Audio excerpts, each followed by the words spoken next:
ओम नमः सिद्धेभ्यः।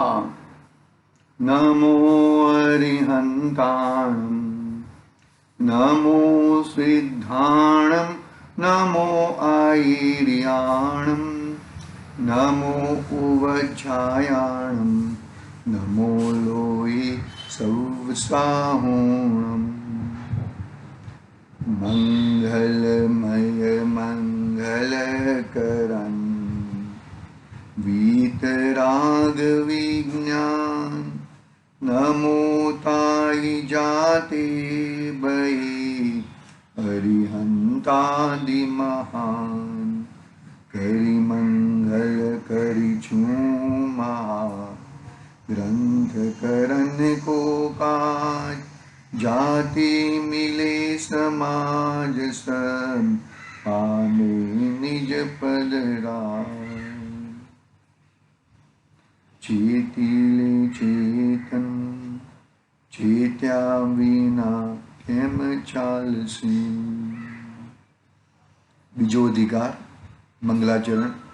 मिथ्या भाव अभाव ते, जो प्रगट निज भाव, सो जयवंत रहो सदा, यही मोक्ष उपाय। आज श्री मोक्ष मार्ग प्रकाशक नामक महान ग्रंथ अपने सामने विराजमान है।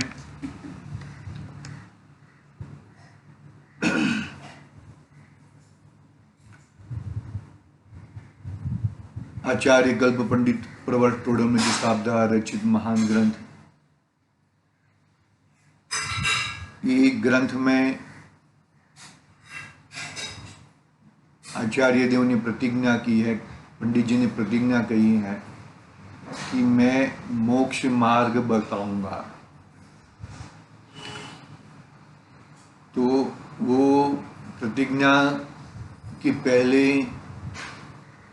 अधिकार में तो पूरा हितबंध स्वरूप पूरा अधिकार पूरा किया। फिर पहले भी दुखों का वर्णन करते हैं कि जो तू अभी अवस्था में जिस अवस्था में है वहां पे दुखों का अनुभव, ये दुखमय है, उसका ज्ञान कराते हैं कि संसार अवस्था में, संयोगी अवस्था में तू दुखमय है, तुझे दुख आदि होते हैं। क्या कहा? तुझे दुख पैदा होता है, तुझे दुख मिलता है, तुझे मानोगे उसकी कल्पना न हो, दुख की परिभाषा मालूम न हो, तू कम दुख को सुख रूप मान ले, वो तो तेरा व्यक्तिगत बात है। बाकी संसार में जितने भी प्राणी हैं, सभी प्राणी दुखमय है। क्यों दुखमय है? कि भाई प्रॉब्लम क्या है उनको? मिथ्यात्व, उल्टी मान्यता। जहां पे सुख मिलता है वहां पे सुख देखते नहीं है, और जहां पर सुख है वहां पर उनका ध्यान नहीं जाता। अपना कल छंद के लिए बात की थी, और फिर थोड़ा एक पैराग्राफ भी पढ़ा था। यहाँ छंद में क्या था? मिथ्या भाव, यानी कि मिथ्यात्व रूपी परिणाम है, उल्टी मान्यता रूपी जो परिणाम है, उल्टी मान्यता है, वो दुख है। उसको अभाव करेगा तो प्रगट निज भाव, जो अंदर में निज भाव है, निज तरह परम परिणामिक भाव स्वरूप है, वो प्रकट होता है। समझ में आ रही कि नहीं आ रही बात? मतलब कहने का भावार्थ यहाँ पर ऐसा है कि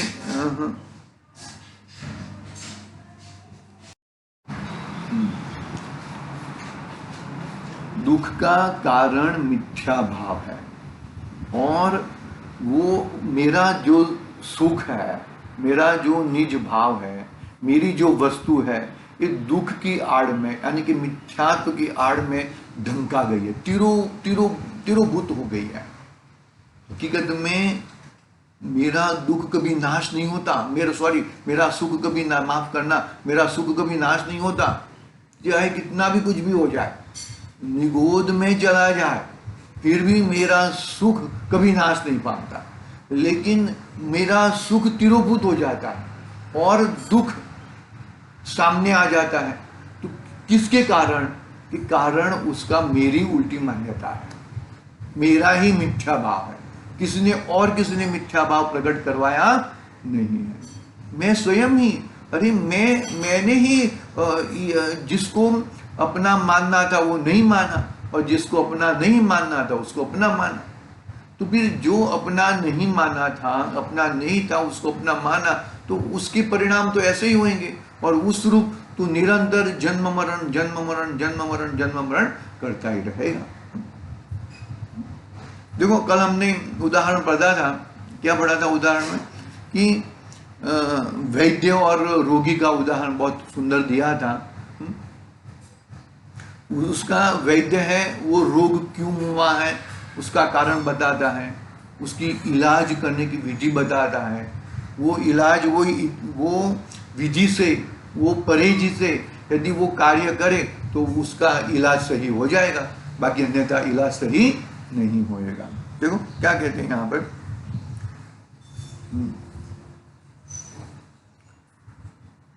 हाँ, यह रोगी का कर्तव्य है, बरोबर है। जो जिस तरह से दवाई देने का, जिस तरीके से परहेजी पालने का बोला है, उस तरह वो रोगी का कर्तव्य है, बरोबर है। ये वैद्य और रोगी का उदाहरण रूपे बात हुई। अभी आगे, इस प्रकार यहाँ कर्म बंध युक्त जीवों को प्रथम तो कर्म बंध का निदान बदलाते हैं। क्या कहा? यहाँ कर्म बंधन युक्त जीवों को प्रथम तो कर्म बंधन का निदान बदलाते हैं, कि भाई तूने किस किस प्रकार के निदान किए थे। आगे है ना रत्नाकर सावकाचार में शल्य है ना, शल्य तो निदान शल्य, मिथ्यात्व शल्य, माया शल्य, तो किस किस प्रकार के तूने शल्य किए हैं वो शल्य बताते हैं कि ऐसे यह कर्म बंधन हुआ। जैसे वैद्य रोगी को बताता है कि तूने इस प्रकार के किया है, ऐसे यह कर्म बंधन हुआ है, तथा उस कर्म बंधन के निमित्त से जो जो अवस्था होती है यह वह बतलाते हैं। उस कर्म बंधन के निमित्त से उसके जो जो अवस्था होती है वह बतलाते हैं। उससे जीव को निश्चय होता है कि मुझे ऐसा ही कर्म बंधन है। क्या? उससे जीव को निश्चय होता है कि मुझे ऐसा ही कर्म बंधन है, तथा उस कर्म बंधन दूर होने का उपाय अनेक प्रकार से बतलाते हैं और उस उपाय की उसे प्रतीति कराते हैं। इतना तो शास्त्र का उपदेश देते हैं। यदि यह जीव उसका साधन करे तो कर्म बंधन से मुक्त होकर अपने स्वभाव रूप प्रवर्ते, यह जीव का कर्तव्य है। तीर्थंकर भगवान ने, ज्ञानी पुरुषों ने, मुनिराजों ने, आचार्य देवों ने तुझे बताया कि तेरा कर्म बंधन किस किस प्रकार से तूने क्या क्या किया है, तेरा इतिहास बता दिया। जैसे अपना है ना कहानी में, कौन सी कहा, रक्षाबंधन की कहानी में श्रुत सागर मुनिराज ने वो चार है ना, बलि आदि, बलि प्रहलाद, वो जो भी थे चार, वो चारों को उनका इतिहास बता दिया कि तूने ये किया है। तब जाके गुस्से हो गए ना, फिर क्लित हो गए, वो हो गए। तो ऐसे वो देखो वही इतिहास बताता है। तो कोई अभी हम तुम्हारे प्रवचन में नहीं आएंगे, तुम तो हमारी पोल खोल देते हो, हमारा तो सब। अरे भाई, तेरी पोल निकालने के लिए, तेरे को सच्चा सुख बताने के लिए तो ये जिनवाणी है। बाकी तू ऐसा मान ले कि भाई मैं बड़ा, मैं छोटी, ये ऐसा नहीं है। तुम ऐसा मत सोचो। अरे ये सबकी कहानी ऐसी है, तुम्हारा आगे लगे सबका पोल ऐसा ही। संसार में सब पोलम पोल है, अंदर में भरा पड़ा है। बाकी संसार में तो सब जगह पे वैसे के वैसे ही है भैया। तुम्हारा पोल नहीं है, ये सबका पोल है। ये ऐसा समझकर तुम ये शास्त्र स्वाध्याय से, जिनवाणी से परांगमुख मत हो जाओ। एक बात मतलब यहाँ पर क्या बताने चाहते हैं कि ये ज्ञानी पुरुष तेरा बताते हैं, तेरा इतिहास बताते हैं, तूने आगे क्या क्या किया है, किस किस प्रकार से किया है, पूरा इतिहास बताते हैं। तथा उस कर्म बंधन के निमित्त से उसके जो जो अवस्था होती है वह बतलाते हैं। एक ऐसा कर्म तेरा उदय में है तो पूर्व में तूने ऐसे कर्म बांधे थे, तूने ये किया था, इसके लिए ये ऐसा हो रहा है, तुझे तो इतना बड़ा बहुत दुख मिलने वाला था, लेकिन तेरे भाग में कम दुख आया है, ऐसा समझ के चल भैया।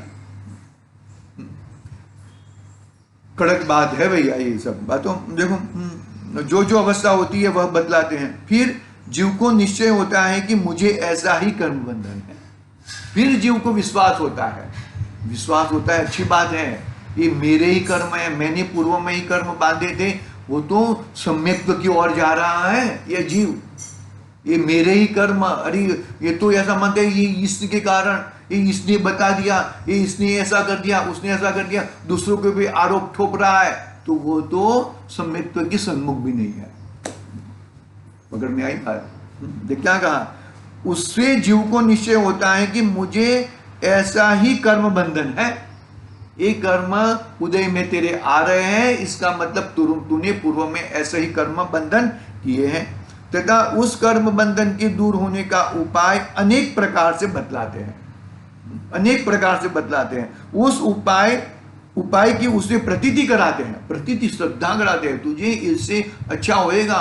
अनेक लोग देखो, अनेक सिद्ध भगवान हो गए हैं, अनेक लोग सुखी हो गए हैं, अनेक लोग सम्यक्त्व को प्राप्त कर चुके हैं, अनेक लोग मोक्ष मार्ग में लगे हुए हैं, ऐसी प्रतीति कराते हैं।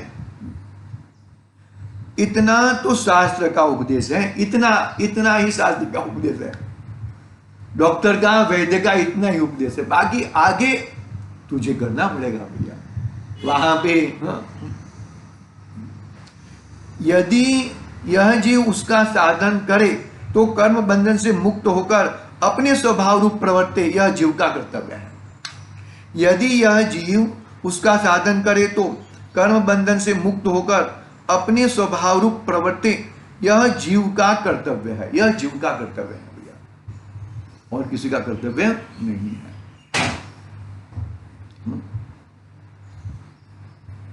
यह जीव का कर्तव्य है। यदि यह जीव उसका साधन करे तो कर्म बंधन से मुक्त होकर अपने स्वभाव रूप प्रवर्ते, यह जीव का कर्तव्य है, यह जीव का कर्तव्य है भैया, ये जीव का कर्तव्य है, ये जीव है। फिर आगे, यदि तूने ये बात नहीं मानी और तू सभा छोड़ के, ये अभी तो प्रवचन में आएंगे ही नहीं, तुम तो हमारा पोल खोल दे, तो ऐसा मान के तूने बात सुनी नहीं, और सुनी तो वो अमल नहीं किया, तो फिर वो तो तेरी तू जाने भाई, तू संसार में रखड़ रहा था, रगड़ रहा है और रगड़ेगा। कर्म बंधन का निदान बताते हैं, कर्म बंधन किस प्रकार से कर्म बंधन होता है, कर्म बंधन अनादिकाल से कर्म बंधन है, वो यहां पर बताते हैं। देखो,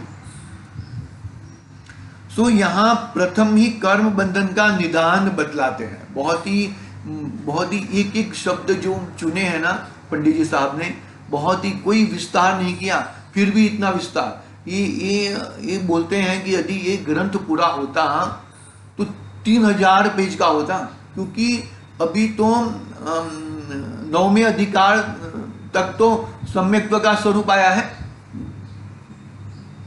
मोक्ष का उपाय पुरुषार्थ ही मोक्ष का उपाय है, वो आया ना, तो वहां से तभी तो मोक्ष मार्ग प्रकाशक, वहां से मेन ग्रंथ तो वहां से शुरू हो रहा है, ऐसा समझ के चलो। अब मतलब मेन अभी तो इसमें तो क्या बताया, ये तो कितना दुख है, तूने किस किस प्रकार के दुख बैठे हैं, और आगे आगे अलग अलग प्रकार के और भी बताएंगे, सात तत्व की बात बताएंगे, फिर अन्य मतियों का बताएंगे, फिर स्वतंबर मत का बताएंगे, फिर तू दिगंबर हुआ है फिर भी मिथ्याभाषी है 7वें अधिकार में, 8वें अधिकार में अनुयोग का है, और 9वें अधिकार में वहां से मोक्ष की बात चालू हो रही है भैया। बहुत ही लंबी ये ग्रंथ पूरा होता तो टोडरमल साहब, मतलब अन्य ज्ञानी लोग कहते हैं जो बहुत बड़ा ग्रंथ होता, 2-3 हजार पेज का ग्रंथ होता है, तो ठीक है, कर्म बंधन का निदान कहते हैं, पढ़ते हैं हम। सो यहां प्रथम ही कर्म बंधन का निदान बतलाते हैं। कर्म बंधन होने से नाना औपाधिक भावों में परिभ्रमण पाया जाता है। औपाधिक, औपाधिक यानी कि उपाधि वाले भाव। पुण्य भी उपाधि वाला भाव है। देखो सौधर्मेंद्र एक अवतारी है, लेकिन जब तक पूरा नहीं करेगा पुण्य औपाधिक भाव है।